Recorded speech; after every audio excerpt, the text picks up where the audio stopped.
शेतकरी कर्जमाफीबाबत राज्य सरकारने मोठा निर्णय घेतलाय। शेतकरी कर्जमाफीसाठी 15 दिवसांच्या आत समिती नेमली जाईल। त्यानंतर या समितीचा अहवाल आल्यानंतर कर्जमाफीबाबत निर्णय घेऊ असा उदय सामंत यांनी सांगितलंय।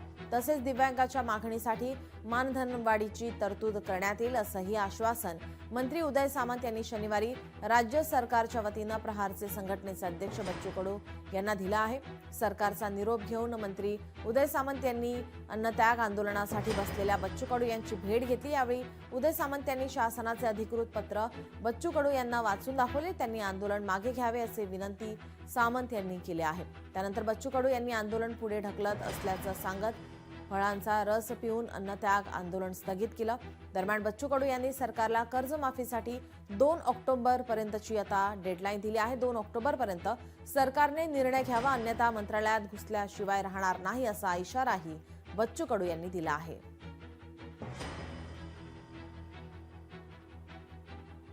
येणारा पाऊस कधी सांगता येत नाही, त्याच्यानं पाऊस नसता सावंत साहेब हे पावसाळ्याचं वातावरण नसतं तर आम्ही तुमचं मानलंच नसतं। पण येणाऱ्या पेरणीचे दिवस आणि कार्यकर्त्याची एकंदरीत मंदारणी पाहून आपण हे आंदोलन आजचं 2 ऑक्टोबरला तुम्ही यायला तयार आहे? नक्की का? हात वरते करा। अरे तयार आहे का? बगर पैशात यावं लागन। आता एकाच्या लोकांना अधिक 100-200 आणावं लागल। आपण याला चकवा देऊ छत्रपती शिवाजी महाराजासारखा। सांगू नागपूरले जाऊ मुंबईले, मुख्यमंत्री तारीख देने को तयार नहीं है अभी, पण आम्ही 2 ऑक्टोबर तारीख सांगितली आहे। ते पर्यंत माफ करावंच लागेल, नाहीतर आम्ही तुम्हाला सोडणार नाही। सरकार जरी तारीख सांगत नसेल तरी 2 ऑक्टोबर पर्यंत सरकारनं तारीख सांगाव, नाहीतर 2 ऑक्टोबर मध्ये आम्ही मंत्रालयात घुसून बच्चू कडू आता जेवण खाऊन तयार झाला का मंत्रालयात घुसल्याशिवाय राहणार नाही। भगत सिंग 2 ऑक्टोबरला गांधी जयंतीला भगत सिंगगिरी करू। तुम्ही तयार आहे सगळे? वैसा भी मरना ही पड़ता है तो फिर आंदोलन करके मरेंगे साले को। तयार आहे? आपण आंदोलन मागे घेत नाही, फक्त पुढे ढकलतोय का? येणारा पाऊस आमच्या डोक्यावर आहे। माझ्या शेतकऱ्याची पेरणी आहे, ही पेरणी हुकली म्हणजे 1 वर्ष हुकणार आहे, आयुष्यात मोठी अडचण येणार आहे। आणि कधी पाऊस पडन, कधी पेरणीवर जावं लागन आणि कधी आंदोलनाचा शांत होईल सांगता येत नाही। भारतीय लढाई दिव्यांगांना लढली आहे भाऊ। अशा ह्या दीन दुबळ्यांना 1500 रुपये महिन्यात होत नाही सावंत साहेब।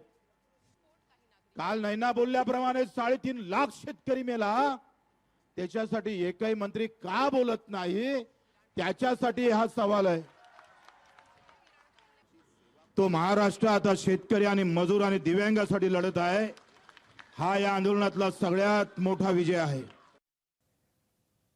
तर बच्चू कडू यांच्या आंदोलन स्थगितीनंतर राजकीय वर्तुळातून काही प्रतिक्रिया समोर आल्यात, आपण पाहूयात। त्याचबरोबर दिव्यांगांच्या बाबतीत देखील मानधन वाढवण्यासंदर्भातली एक मागणी होती। तर येणाऱ्या अर्थसंकल्पामध्ये देखील आता अधिवेशन जे होणार आहे पावसाळी, त्यामध्ये देखील त्या बाबतीत नक्की निर्णय होईल आणि इतर जे काही प्रश्न आहेत या प्रश्नांना देखील सरकार सकारात्मकतेने निर्णय घेईल आणि त्या मागणीच्या संदर्भामध्ये पूर्ण एक व्यवस्था असते आणि ती व्यवस्था विचार करून शेवटी ते ठरवेल। शेतकऱ्यांविषयी, शेतमजुरांविषयी, गरिबांविषयी आमच्या मनामध्ये प्रेम आहे, त्यांच्याविषयी चांगलं करण्याची भावना आहे, म्हणूनच आम्हाला सरकारमध्ये बसवलेलं आहे आणि त्यांच्या मागण्यांच्या बद्दल सन्माननीय उपमुख्यमंत्री दोन्ही आणि मुख्यमंत्री दखल घेतील असं मला वाटतं। कोणताही अधिकारी सोडला जाणार नाही। त्यांचे सुद्धा सगळ्यांचे 48 तासामध्ये त्यांना वेळ दिलाय। फायनली जबाब नोंदवून घेतोय आणि कोणी किती मोठा माणूस असेल, अधिकारी असेल, नाही तर आणखी कोणी असेल, त्यांना सोडलं जाणार नाही। या सरकारवर विश्वास ठेवायचा तरी कसा? ज्या लाडक्या बहिणींकडून राख्या बांधून घेतल्या, वेगवेगळे सण साजरे करून घेतले, निवडणुका जिंकण्याचा प्रयत्न केला, अर्थात खरं तर त्याच्या मागे निवडणूक आयोगाचाच हात होता। पण हे सगळं करून झाल्यानंतर, निवडणूक झाल्यानंतर लाडक्या बहिणींची यादी किती लाखांनी कमी केलेली आहे? त्याच्यात आता किती पैसे येतात? बरं, आता काय सांगतायत की तुमच्या खात्यामध्ये पैसे आले कसे ह्याच्यावर चौकशी होणार आणि सरकारी ज्या महिला आहेत त्यांनी कसं हे सगळं केलं? तुम्ही जे गोळ घातलेला आहे त्याच्यासाठी तुम्ही महिलांना कशा दोष देताय? तसंच कर्जमाफी करणार हे त्यांच्या पूर्ण वचननाम्यात होतं, तरी देखील सरकार आले काय बोलतात, आम्ही बोललो होतो का? मुख्य गोष्ट हीच आहे की हे सरकार कुठचंही विश्वासू सरकार नाहीये. हे पण पाहिलं असेल, कोणावरही विश्वास ठेवू शकत नाही असं सरकार आहे. आपणास आश्वासन देत आहे, शेतकरी कर्जमाफीसाठी 15 दिवसाच्या आत उच्चस्तरीय समिती नेमली जाईल. समितीचा अहवाल आल्यानंतर कर्जमाफी संदर्भातला निर्णय घेण्यात येईल. तसेच थकीत कर्जदारांच्या सक्तीच्या वसुलीला स्थगिती देणे व नवीन कर्ज देणे या संदर्भामध्ये तातडीनं बैठक लावून निर्णय घेण्यात येईल. दिव्यांगांच्या मानधनासाठी 30 जून या पुरवणी बजेटमध्ये मानधन वाढीची तरतूद करण्यात येईल.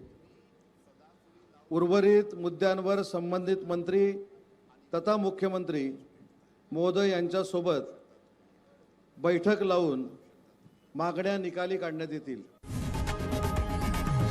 लोकशाही मराठी ऐका, पहा, जागरूक रहा.